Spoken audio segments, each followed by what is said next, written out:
Imagine an ancient time when the powers of light were still strong and wise beings walked among the people of Middle-earth. A time when great masters shaped the fate of kingdoms, and when the shadow of Sauron had not yet risen to its full strength. Among these masters was Saruman the White, the eldest, the wisest, the leader of the Order of Wizards, the most powerful Istari, sent by the Valar to guide and protect the free peoples against darkness. But what happened to this great sage? What led such an enlightened spirit to lose his way? What transformed Curier the Wise into a traitor, a servant of darkness, a villain consumed by the desire for power? The answer lies in his ambition, in his pride, and in the dangerous game he tried to play against Sauron. For Saruman did not fall all at once. He fell slowly, like a tree rotting from the inside before finally collapsing to the ground. The Rise, the White Wizard and guardian of wisdom, Saruman, was no mere sorcerer. He was a Maya, a primordial spirit sent by the Valar to aid the peoples of Middle-earth. He walked among the wise of Rivendell and Lothlorien. He studied the mysteries of creation, power, and will. He led the White Council alongside Gandalf, Galadriel, and Elrond, recognized as the greatest of all wizards. But over time, something began to change within him. Saruman was not content just to protect Middle-earth. He wanted to dominate it. His heart, once pure, was consumed by pride. He began to believe that only he had the wisdom to defeat Sauron, that only he truly understood the nature of power. And so, little by little, he turned away from his mission. It was in this moment that his ruin began. The obsession with power, the study of the rings. Saruman was an endless seeker of knowledge. His thirst for understanding led him to delve into the secrets of the Rings of Power. He wanted to understand how Sauron had forged the One Ring. He believed that if he could master this knowledge, he could surpass the Dark Lord himself. But there is a danger in studying the darkness, for those who gaze too long into the abyss are eventually consumed by it. And so, Saruman began to desire the same things Sauron did. He wanted a ring of power for himself. He wanted ultimate control. He stopped fighting against Sauron and instead tried to imitate him. The voice of the betrayer when Gandalf warned the White Council of Sauron's return. Saruman mocked him. He did not want to believe it, or perhaps he already knew and was hiding the truth. For in secret, Saruman had already turned toward darkness. He isolated himself in Orthanc, his tower in Isengard. He began building armies. He forged machines of war. He used his great gift of speech to bend others to his will. For Saruman was not just a wizard, he was a master of words. His voice could seduce, persuade, and manipulate. He did not need swords, he could turn men into slaves with his speech alone. And so, he fell completely. He declared himself a new ruler of Middle-earth. He betrayed his old allies. He allied with Sauron, or at least pretended to, while secretly trying to build his own empire. But Saruman made a fatal mistake. He underestimated those who still resisted. He believed too much in his own cunning. And so, his empire began to crumble. The defeat, the siege of Isengard, and the fall of the wizard Saruman believed himself to be invincible. He built an army of Uruk-hai to destroy Rohan. He tried to eliminate Gandalf. He declared war against the free peoples. But in the end, his own arrogance blinded him. He did not foresee the arrival of the Aeons, the shepherds of the trees, who destroyed Isengard and ruined his plans. He did not foresee that Rohan would fight back, that Theoden would free himself from his control. He did not foresee that Gandalf would return stronger than ever. And so, Saruman, the once powerful white wizard, was humiliated. He was imprisoned in his own tower, his magic broken, his influence shattered. The White Council rejected him. Sauron discarded him. And the worst punishment for a man like Saruman was not death, it was being forgotten. It was losing everything he believed himself to be. The final shame, the last betrayal, but Saruman was not yet completely defeated. He escaped. No armies, no power, no followers. He hid in the Shire, the last place anyone would expect to find a great wizard.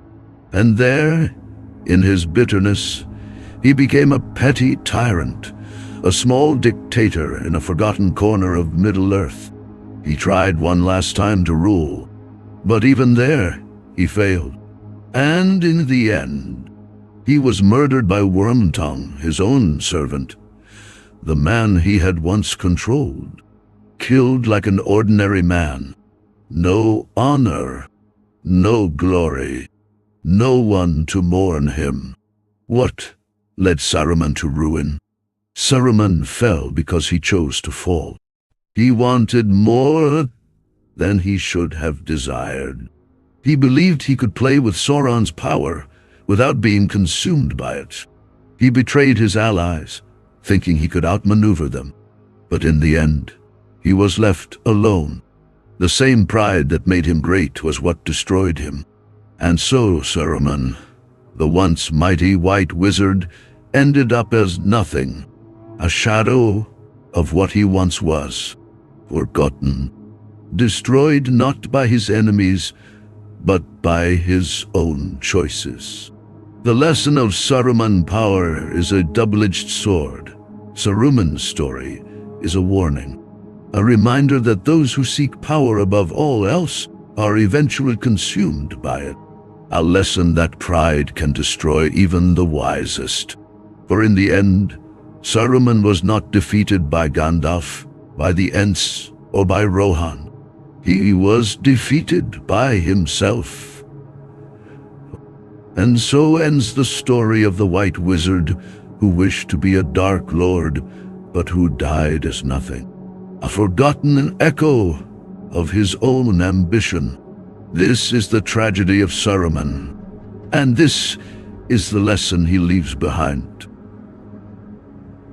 The ultimate fate of Saruman, a tale of power, pride, and ruin, a fall that could have been avoided. Saruman's downfall was not the work of his enemies.